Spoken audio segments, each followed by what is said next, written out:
You're tuning into Black and White Sports on YouTube. The no-holds-barred truth on sports.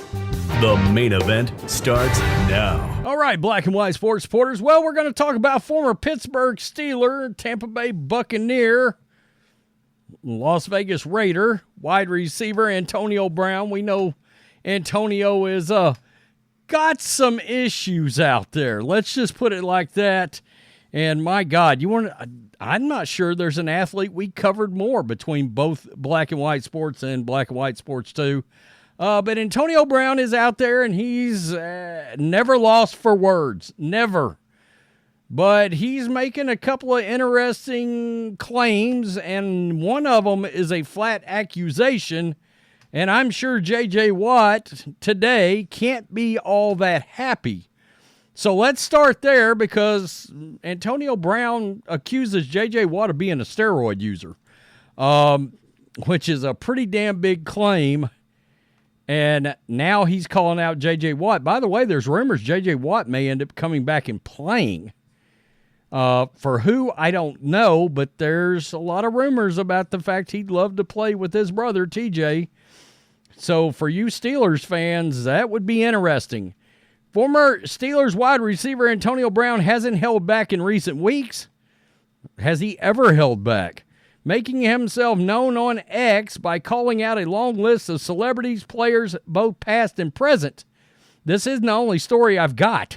I've got one because he's trashing the new Pittsburgh Steelers wide receivers coach that used to be one of his coaches. And he doesn't hold back there either.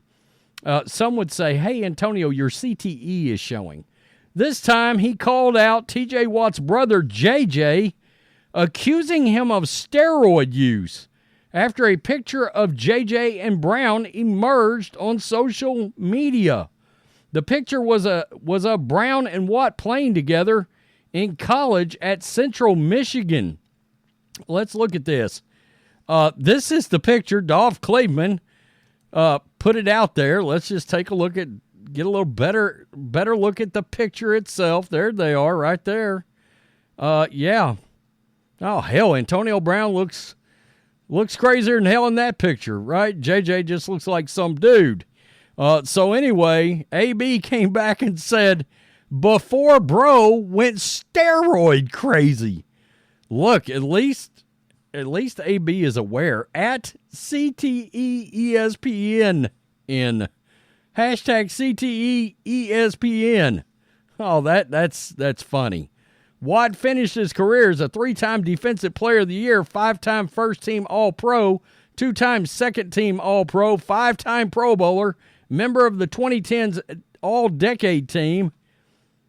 Wow, where he joins Brown once again. He will, J.J. Watt, no doubt, he will first ballot right into the Hall of Fame, and he'll do it in 4 more years, provided he doesn't come back, which will reset the clock on him. So, Antonio Brown wasn't done there. The Steelers are expected to hire new wide receivers coach Zach Azzani. Azzani was assistant head coach and wide receivers coach at Central Michigan from 2007 to 2009. While there, he coached Antonio Brown and was lead recruiter for AB as well. Antonio Brown clearly took exception. Tell me when he doesn't take exception. Antonio Brown clearly took exception to his name being thrown out there and did what he does best, cry about things on social media. He believes Azzani has only been getting jobs everywhere because of him throwing Antonio Brown's name around, and he wanted to throw that idea out there. And this is what's interesting. Antonio Brown decides to get racial with it. Cracker's still using my name for jobs and lying. Wow, with a Pinocchio emoji. Called him a cracker. Wow. After leaving Central Michigan, Azzani bounced from school to school before settling down with the Volunteers for 4 years. Since then, he was brought in by the Bears and has continued to coach receivers at the NFL level. He previously had a 5-year stint with the Denver Broncos, followed by a 1-year stint on the same Jets team that lost Aaron Rodgers after one possession. So he was a long-time Broncos wide receiver. I mean, the guy's more than qualified to take the job. Steelers' hire of Azzani not welcomed by Brown. Brown originally was going to play for Florida International University, but his scholarship and acceptance to the school were quickly rescinded after an altercation. Brown allegedly chose Central Michigan because of the recruitment efforts of Butch Jones, as opposed to Azzani, even though Azzani helped him switch from quarterback to wide receiver. Antonio Brown's issues had issues when it came to boring stuff about football, like meetings. In fact, there were some unknown event with them that led him to tearing up Azzani's office. Paul Valero, another coach at Central Michigan, seemingly described Brown's emotional issues as, quote, bipolar, and Azzani couldn't control that aspect of him. Quote, he had issues with emotions, high one day, very low the other. We had to recognize who that was coming through the door that morning and deal with him accordingly. On the field, he averaged 125 touches, 1,243 yards, and 6 touchdowns per season. While most of his touches and yards came in the receiving game, the majority of his touchdowns came from running the ball.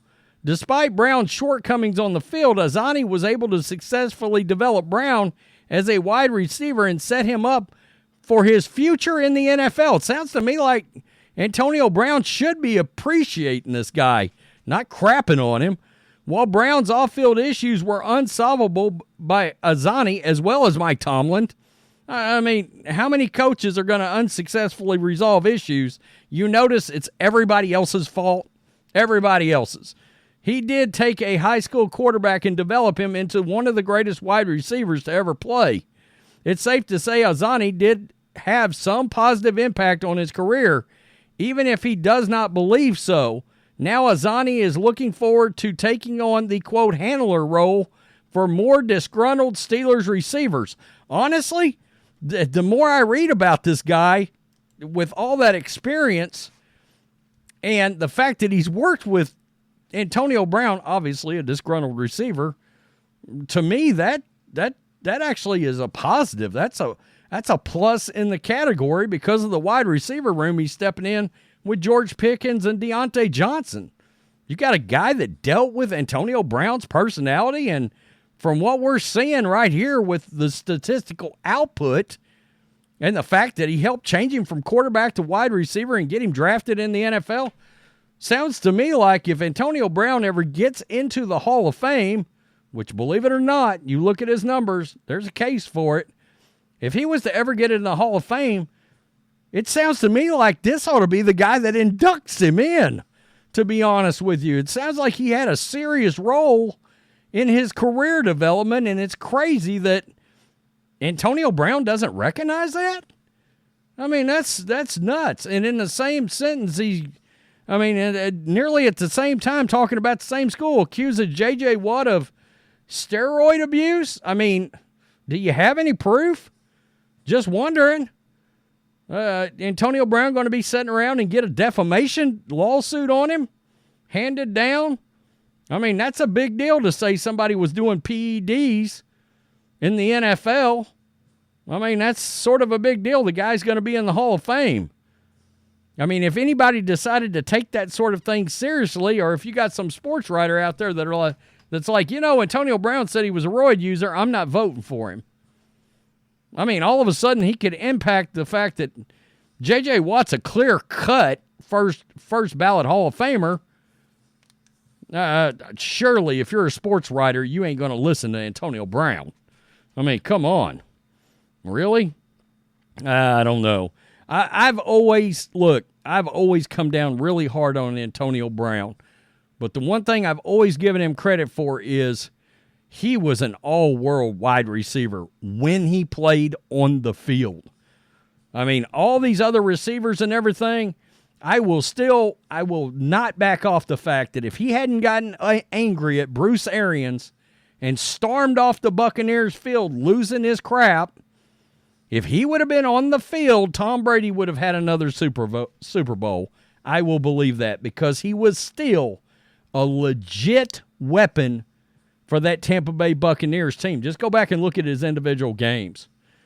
I mean, and his yards per catch, the guy could run like a gazelle, even when he decided to walk off and leave his career and have the ultimate meltdown.